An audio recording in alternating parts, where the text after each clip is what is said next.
besar, ajaib dan mulia. Kau Yesus yang selalu membuatku terpesona. Segala pujian bagi kurang semangat. Salam.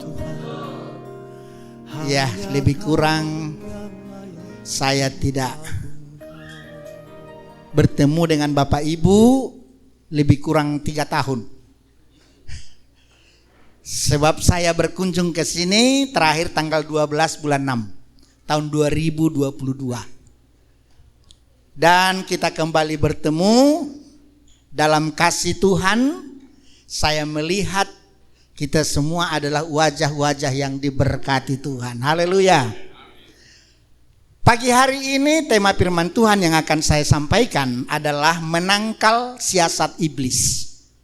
Ini yang menjadi tema kita pagi hari ini, menangkal siasat iblis. Saudaraku di dalam Tuhan, iblis tidak selalu datang dengan sosok yang menakutkan. Tetapi juga bisa datang dengan sosok yang sangat menarik. Iblis tidak selalu datang dengan wajah yang jahat, tetapi wajah yang lembut dengan pesona kepalsuan. Itulah iblis. Itu sebabnya banyak orang yang tidak sadar bahwa dia ada dalam pengaruh iblis. Contoh, ya, pasti selingkuhan itu lebih menarik daripada istrinya. Itu makanya dia selingkuh. Pasti selingkuhan itu juga mungkin lebih mempesona.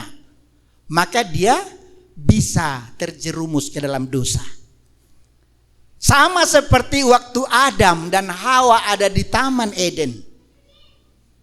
Iblis datang berbentuk ular. Dia menunjukkan pohon yang berbuah sangat indah dan menarik. Sehingga dia lupa akan janji dia dengan Tuhan, akan janji Tuhan dengan dia jangan dimakan. Tetapi karena semakin dipandang semakin menarik, semakin dipandang semakin menarik, sehingga apa yang terjadi? Dia memakan buah larangan itu. Makanya Bapak Ibu, kalau datang gambar-gambar orang miskin di HP-mu, ya langsung aja buang, skip. Jangan dipelototi. Nah, mari kita akan lihat kebenaran firman Tuhan. Efesus 6 ayat 10 sampai 11 demikian bunyi firman Tuhan. Efesus 6 ayat 10 sampai ayat yang ke-11. Akhirnya hendaklah kamu kuat di dalam Tuhan, di dalam kekuatan kuasa-Nya. Kenakanlah seluruh perlengkapan senjata Allah supaya kamu dapat bertahan melawan tipu muslihat iblis. Hendaklah kamu kuat di dalam Tuhan, di dalam kuasa-Nya, dan kenakanlah seluruh perlengkapan senjata Allah supaya kamu dapat bertahan melawan tipu muslihat iblis. Iblis itu datang dengan tipu muslihat. Dan Bapak Ibu, iblis tidak pernah tidur. Dia selalu berusaha mencari kesempatan untuk menggoda, untuk menjerumuskan, untuk menghancurkan.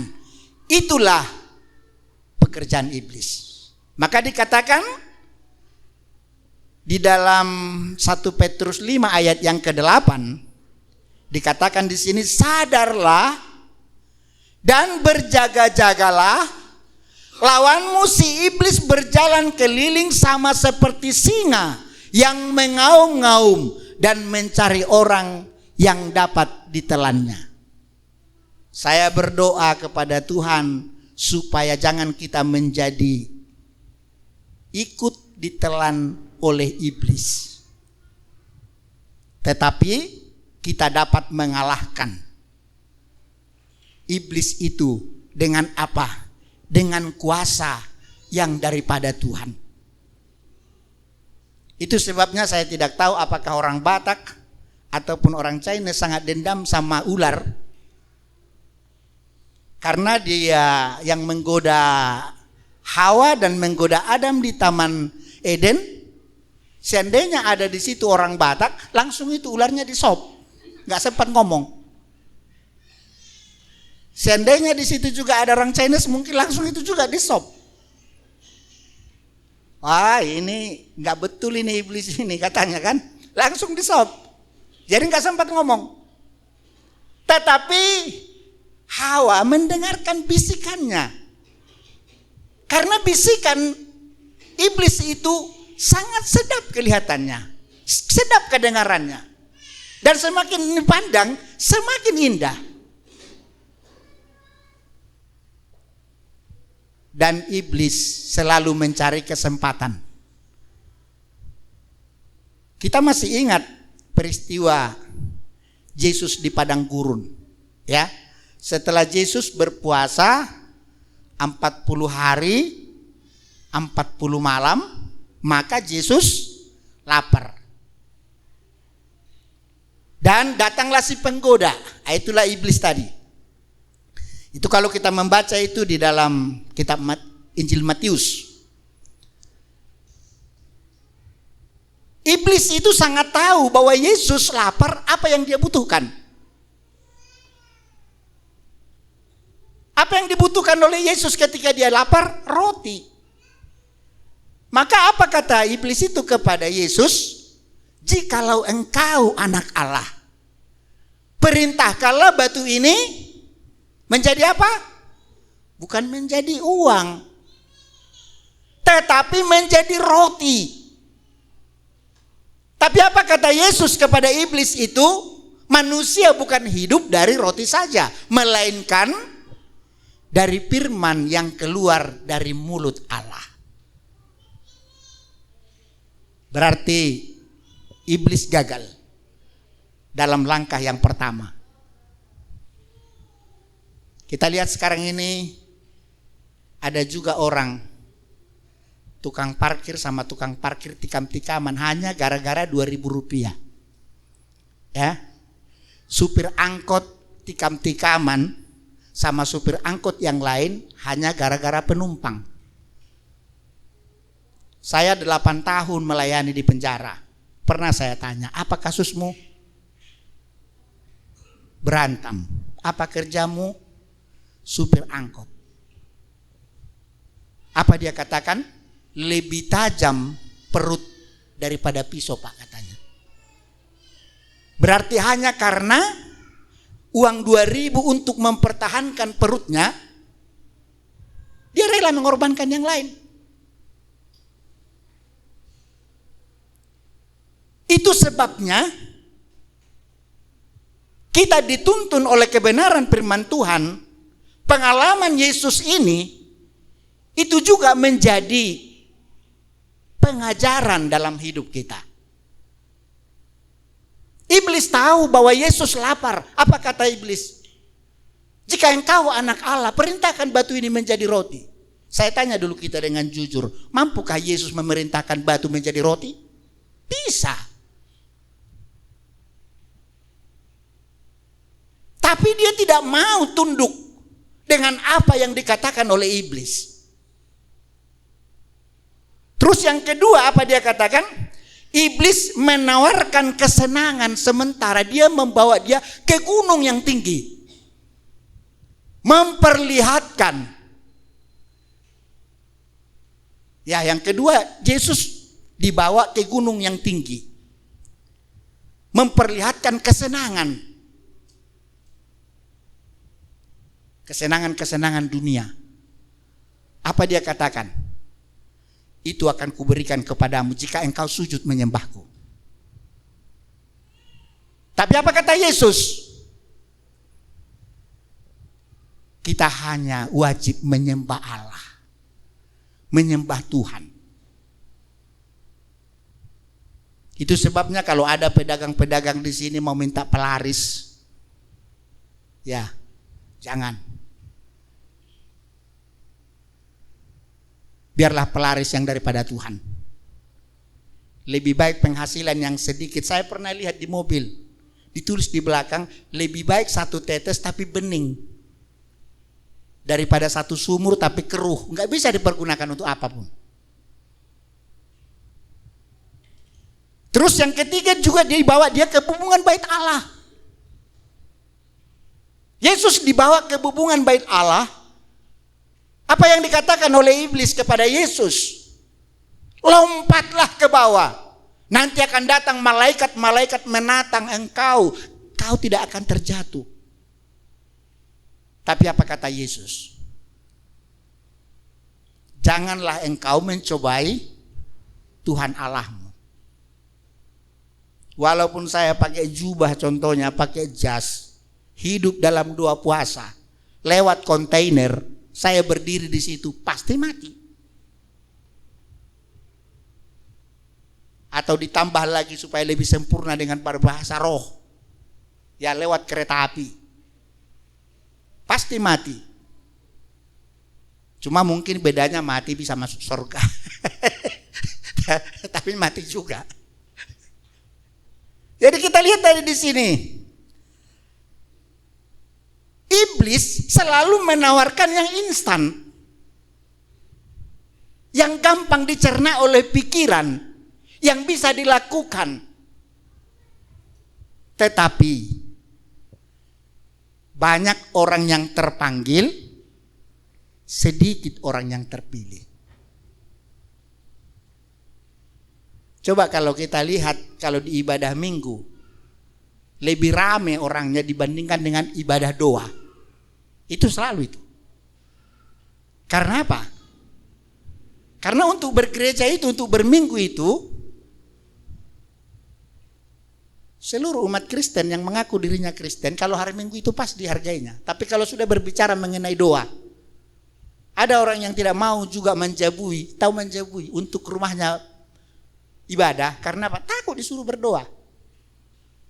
Tetapi kita lihat di sini, Yesus menjadi teladan bagi kita karena dia adalah Tuhan. Ya. Jadi untuk menangkal siasat iblis, yang pertama harus kita memiliki pengetahuan, pendalaman Alkitab yang benar. Ya. Pengetahuan, pendalaman Alkitab yang benar, supaya kita jangan disesatkan oleh iblis itu. Karena ada 3 yang harus kita miliki sebagai orang Kristen. Yang pertama, harus setia ataupun tekun membaca firman Tuhan. Supaya apa? Supaya kita tidak disesatkan. Kita harus tetap hidup dalam doa supaya kita kuat. Dan kalau kita mau diberkati Tuhan, belajar untuk berbagi.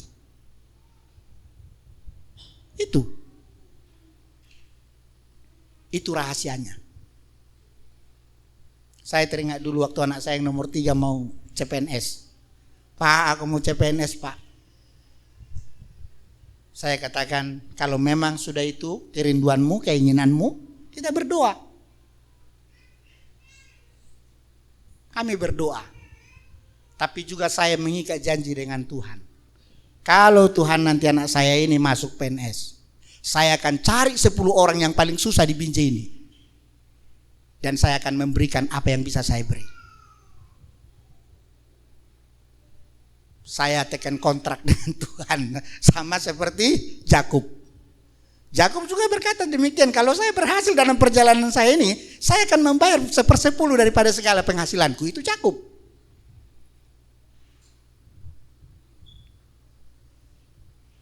Pulang dia dari ujian, saya lihat dia lemas-lemas dia. Saya tanya, "Coba anak, menangnya kau?" "Menang Pak, saya ranking 1.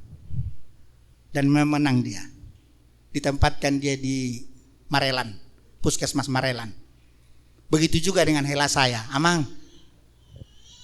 Dia di Palembang, Hela ini di Palembang. Saya katakan tidak cocok. Kau di Palembang, istrimu di Binjai, cabut. Apa nanti kerjaan saya, Amang? Nanti Tuhan yang menyediakan. Tahun depan Hela percayalah, ikut juga jadi PNS. Jadi penerimaan kemarin,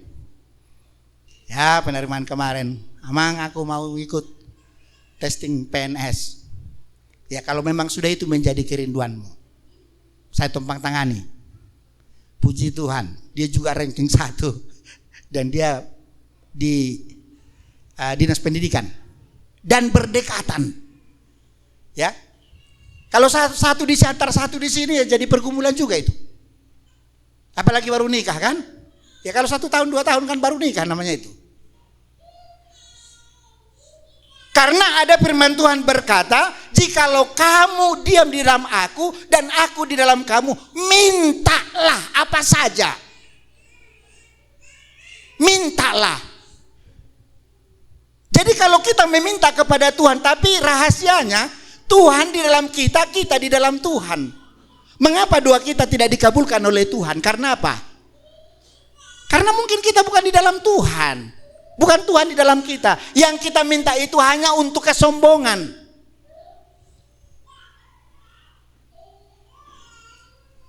Dan puji Tuhan, 5 anak saya, 5 semua melayani Tuhan. Itu yang menjadi kebanggaan. Saya tidak terlalu bangga dengan PNS-nya, tidak. Tapi 5 anak saya, 5 semua melayani Tuhan. Walaupun bukan pendeta.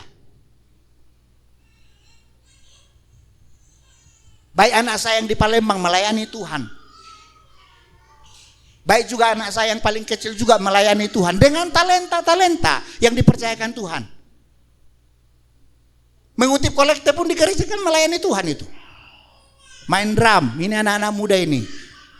Saya percaya ini akan menjadi anak-anak muda yang diberkati Tuhan ini.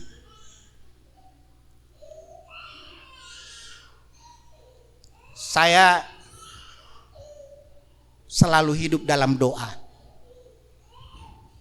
Jadi kita lihat tadi di sini bagaimana cara kita menangkal siasat daripada iblis itu.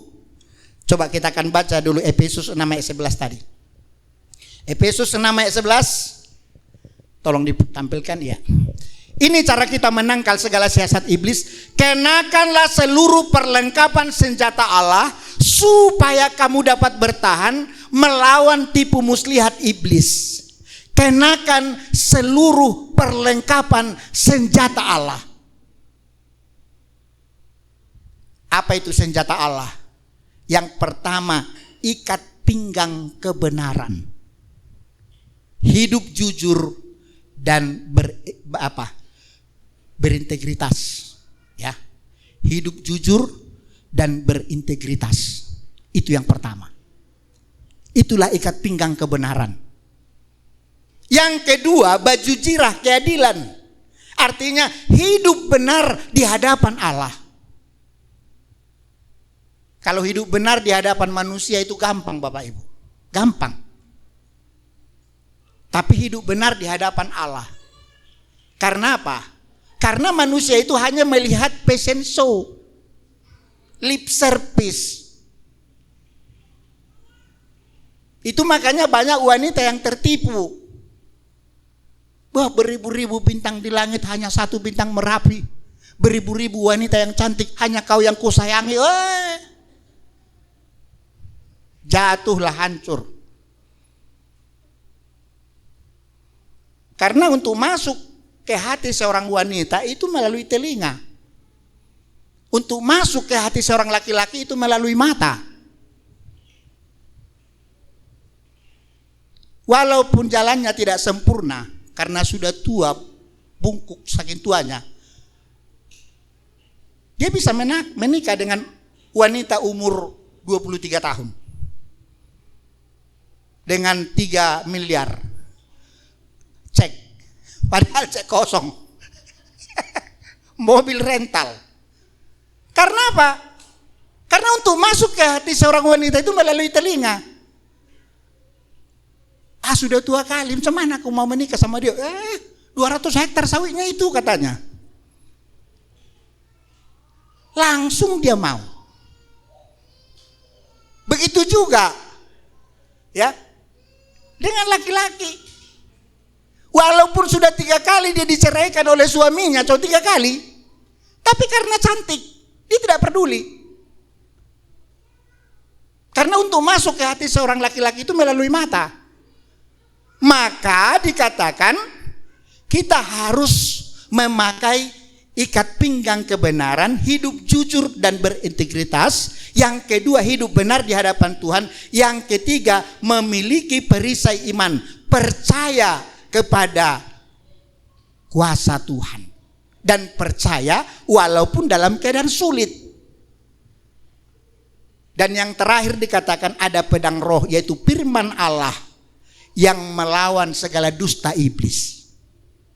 Kalau ada firman Allah di dalam hati kita, kalau ada firman Allah di dalam pikiran kita, kalau ada firman Allah dalam kehidupan kita, kita tidak akan tergiur. Saya baru pulang dari pelayanan dari Palembang. Di sana sekarang sedang dibangun gereja 5 miliar. Dibangun satu perusahaan besar. Dan saya di sana 3 kali berkhotbah. Rencananya hanya 1 kali. Tetapi setelah siap saya khotbah, tolonglah Pak, nanti hari Selasa lagi kita ada ibadah di sini, hari Rabu lagi sebelum Bapak pulang. Jadi saya katakan saya sebagai seorang hamba Tuhan siap melayani kapanpun. Jam 3 malam pun kalian panggil saya datang melayani. Kalau itu firman Tuhan. Dan setelah siap saya melayani, saya dijumpai pimpinan jemaat di sana. Dia bilang begini, Amang, kami selama 10 tahun di sini pelayanan, kami panggil hamba Tuhan dari luar. Setiap minggu berganti-ganti. Tapi setelah Amang melayani 3 kali di sini, rasanya sangat dekat dengan kami semua.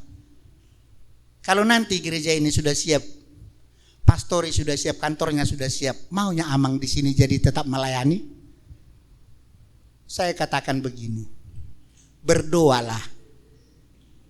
Kalau Tuhan yang menyuruh, saya mau. Tapi kalau hanya kamu yang menyuruh, nanti satu saat dia melihat saya, Amang, kami sudah tidak suka lagi, pulang Amang, kemana saya? Tapi kalau sudah Tuhan yang menentukan, jangan tergoda dengan 5 miliar. Dan saya katakan kepada istri saya, berdoalah.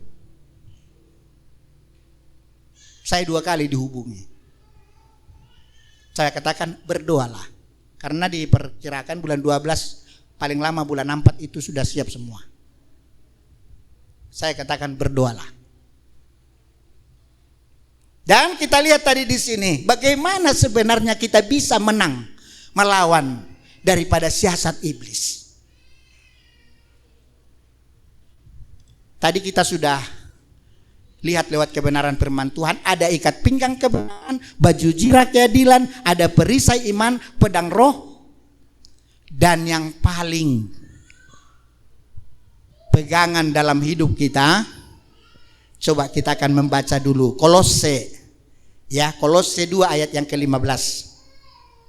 Ini yang menjadi sumber kemenangan kita. Ini yang menjadi sumber kekuatan kita. Bahwa Yesus telah melucuti pemerintah-pemerintah dan penguasa-penguasa dan menjadikan mereka tontonan umum dalam kemenangannya atas mereka. Apa itu? Salib. Bapak Ibu, hanya 2 yang bisa memproses hidup kita menjadi kuat menghadapi persoalan hidup. Yang pertama, lewat membaca firman Tuhan. Jadi sebelum membaca WA yang lain, baca dulu firman Tuhan. Hidup dalam doa. Terus yang ketiga, penderitaan. Yang kedua, penderitaan. Penderitaan itulah yang membuat kita bisa menjadi kuat. Dan penderitaan itulah yang menjadikan kita menjadi kesaksian untuk meraih kemenangan yang daripada Tuhan. saya tidak malu menyaksikan itu. Saya dipercayakan Tuhan 5 anak. Anak pertama, anak kedua, anak ketiga, sekali kuliah dulu itu semua. Sekali kuliah. Yang satu lagi menyusun skripsi, mengambil SPD, yang kedua mengambil Eskom, yang ketiga di keperawatan. Saya tidak malu mengatakan itu. Saya pernah mau khotbah, pakaian dalam saya melorot, bergulung di sini. Jadi saya beli. Tapi kalau sekarang, Tuhan yang dimuliakan. Sebentar saya telepon, Pak, aku sudah kirim baju sama Bapak. Itu. Saya sudah kirim. Anak saya yang nomor apa sekali kirim sepatu 1 tiap bulan. Ada sekarang ini sekitar 40 pasang itu. Sepatu terus dikirim. Terus saya bilang stop. Udah banyak sekali itu. Akhirnya saya bawa lagi ke Palembang sebagian. Itu pun masih ada 20 pasang lagi. Jadi kalau dulu saya pakai sepatu itu, cap buaya, mangap. Bukan lem kambing yang saya pakai itu tidak apa lagi, tidak mempan, lem setan. Itu. Untuk melem sepatu, kalau lem kambing nggak mempan lagi, lem setan. Tapi semuanya, ya, orang yang menabur dengan mencucurkan air mata akan menuai dengan sorak-sorai. Jadi kalau sekarang sedang menguliahkan anak, tetesan air matamu itu semuanya ditampung di kirbat Tuhan. Amin. Nah, itu. Yang penting layani Tuhan. Sebelum anak saya diberkati Tuhan, saya tidak mau menceritakan yang tadi, yang meloroti itu tidak mau saya. Karena apa? Jangan-jangan dipikir jemaat saya pulang mau mengharapkan supaya belas kasihan, tidak. Saya tidak mau di satu gereja saya diberi karena belas kasihan, tapi karena ucapan syukurnya oke. Jadi kalau ada orang yang berkata, kasihan kalian nengok pendeta itu, tengoklah bajunya, kancing yang atas pun sama bawah sudah tidak sama lagi benangnya katanya, kasihan. Kamu tidak akan dapat berkat. Tetapi kalau karena ucapan syukur, mengucap syukur kepada Tuhan karena kebaikan Tuhan, yang diberikan sukacita, yang memberi diberkati Tuhan. Itu. Jadi kita lihat tadi di sini, kemenangan dalam Kristus itu 1 Yohanes 4 ayat 4 dikatakan di sini. 1 Yohanes 4 ayat 4, supaya kita bisa menangkal siasat iblis. Kamu berasal dari Allah, anak-anakku, kata Tuhan. Dan kamu telah mengalahkan nabi-nabi palsu itu. Sebab roh yang ada di dalam kamu, sama-sama dulu kita membacanya. Sebab roh yang ada di dalam kamu lebih besar. Iya, jadi jangan takut. Sebesar apapun pergumulanmu sekarang, sebesar apapun kebutuhanmu sekarang, ingat bahwa roh yang ada di dalam kamu itu lebih besar daripada apa yang ada di dalam dunia ini. Tuhan tahu apa yang menjadi kebutuhan kita. Tuhan tahu apa yang menjadi kerinduan kita. Tuhan tahu apa yang menjadi pergumulan kita. Satu lagi kesaksian. Ini Inang Boru Sinaga. Ini sudah lama sekali saya kenal ini. Inang ini dulu mabalu, janda umur 36 ya Inang? 36. 46. Iya.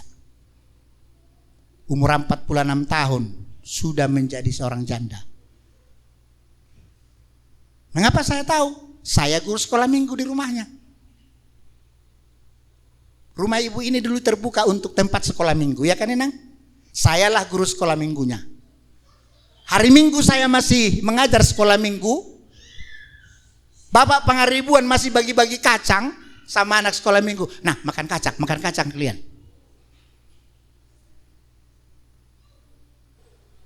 Dan semua anaknya dipelihara Tuhan. Semua dipelihara Tuhan. Lebih daripada apa yang kita minta Tuhan beri. Percayalah. Lebih daripada apa yang kita butuhkan Tuhan sudah sediakan. Apa yang dapat kita lakukan? Mengucap syukur. Kalau kita sekarang masih dalam proses, jangan protes. Saya tidak pernah mengatakan dulu, kenapalah Tuhan Engkau berikan 5 anak sama aku. Tidak pernah. Ada orang takut menambah anak. Cukuplah 1 amang. Kenapa? 1 aja pun udah berat menyekolahkan. Karena apa? Karena dia memakai pikirannya. Bisa lebih susah mengatur 1 anak dengan mengatur 5 anak. Anak saya sekarang ini sedang menyusun skripsi. Ini sudah semester 7. Terakhir semalam membayar uang kuliah. Saya katakan sama kakak-kakaknya, adikmu ini tinggal ini bayar gua kuliah ini. Buka donasi. Saya buka donasi.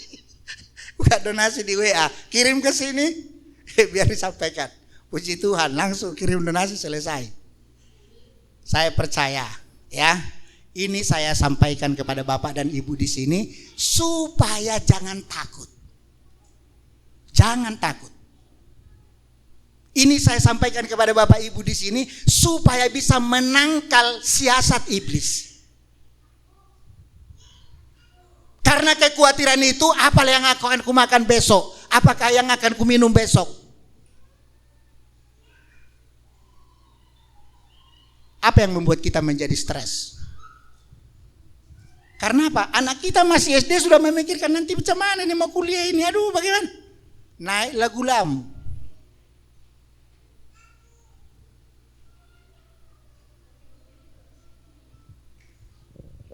Penyakit di kampung dengan penyakit di kota ini beda.